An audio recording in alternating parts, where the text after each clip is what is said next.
तैयारी, ऑफलाइन जैसा अनुभव कपिल सर के मार्गदर्शन में करें आरएएस, पीएसआई, ईओ, आरओ और अन्य भर्ती परीक्षाओं की तैयारी बूस्टर एकेडमी के साथ। अभी डाउनलोड करें बूस्टर एकेडमी ऐप। चतुर्श्रेणी कर्मचारी सहित प्रक्रियाधीन भर्तियों में 1 साल वेटिंग नियम लागू करने की मांग को लेकर अब तक हमने आंदोलन देखे, लेकिन ये आंदोलन या तो सोशल मीडिया पे थे या जिला स्तर पर अधिकारियों को ज्ञापन सौंपने तक या फिर मुख्यमंत्री भजनलाल शर्मा के नाम पत्र लिखने तक ही सीमित नजर आ रहे थे।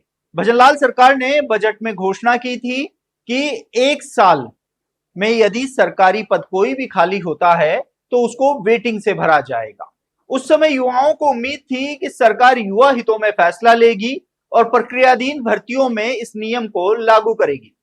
फरवरी में इसका ऐलान हुआ, उसके बाद से ही युवा लगातार सरकार से मांग कर रहे थे कि भजनलाल सरकार लगातार भर्तियां निकाल रही है, बैक टू बैक भर्तियां चल रही है, जिसके चलते कॉमन चयन का सबसे बड़ा खतरा खड़ा हो रहा है। तो वहीं चतुर्श्रेणी कर्मचारी भर्ती, जो राजस्थान के इतिहास की भर्ती परीक्षाओं में सबसे बड़ी भर्ती है, इस भर्ती में हाई क्वालिफाइड अभ्यर्थियों ने हिस्सा लिया है, जो आने वाले समय में दूसरी भर्ती परीक्षाओं का हिस्सा बनेंगे और वहां पर चयन होने के बाद वह इस पद को छोड़ देंगे। युवाओं को उम्मीद थी कि सरकार उनकी सुनेगी, लेकिन जब फैसला आया तो सरकार ने इस नियम को आगामी भर्तियों से लागू करने का फैसला लिया। उसके बाद से ही युवाओं में आक्रोश था। मंत्रियों, विधायकों, अधिकारियों को ज्ञापन सौंपे गए, लेकिन कोई नतीजा निकलता हुआ नजर नहीं आया। उसके बाद युवाओं ने रुख किया जयपुर का।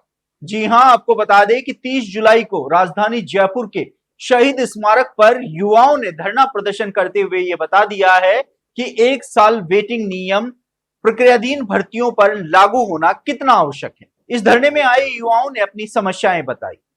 कोई गरीब तबके से था, कोई कम पढ़ा लिखा था।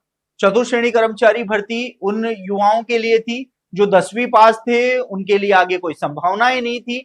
लेकिन बेरोजगारी का आलम राजस्थान में ऐसा है कि इस भर्ती में पीएचडी, एमफिल, बीए, बीएड अभ्यर्थियों ने भी हिस्सा लिया। और अभी ताजा जानकारी के अनुसार जो तृतीय श्रेणी अध्यापक भर्ती हुई है, इसमें भी लगभग 3000 अभ्यर्थियों का फाइनल सिलेक्शन चतुर्श्रेणी कर्मचारी भर्ती में हुआ है।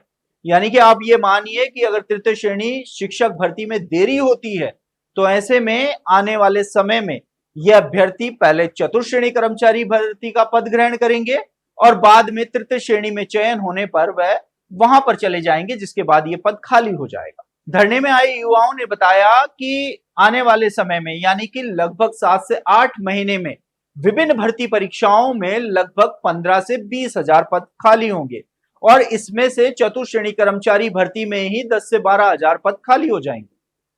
युवाओं ने ऐलान भी कर दिया है कि यदि सरकार उनकी नहीं सुनती है तो उनको आर पार आंदोलन के लिए मैदान में उतरना पड़ेगा, जिसकी संपूर्ण जिम्मेदारी सरकार की होगी। युवाओं के इस आंदोलन को शिक्षक संगठनों ने समर्थन दिया है, बेरोजगार संगठनों ने समर्थन दिया है और कोचिंग संचालकों ने भी समर्थन दिया है, जो वहां उस धरने पर मौजूद रहे।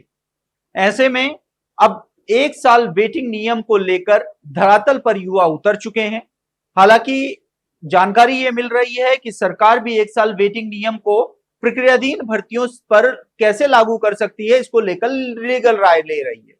लेकिन सरकार कुछ भी कर सकती है। देखिए, नियम ऐसे बने हुए होते हैं जिनका कहीं ना कहीं रास्ता निकलता हुआ नजर आता है, लेकिन सिर्फ लीगल राय लेना ही क्या युवाओं के हितों को ध्यान में रखते हुए सिर्फ उनको आश्वासन देने का काम है, या सरकार इसको लेकर गंभीर है, ये बड़ा सवाल है। अब युवाओं ने धरातल पर ताल ठोक दी है, ऐलान कर दिया है कि यदि 1 साल वेटिंग नियम प्रक्रियाधीन भर्तियों में लागू नहीं हुआ तो आर पार का रण होगा।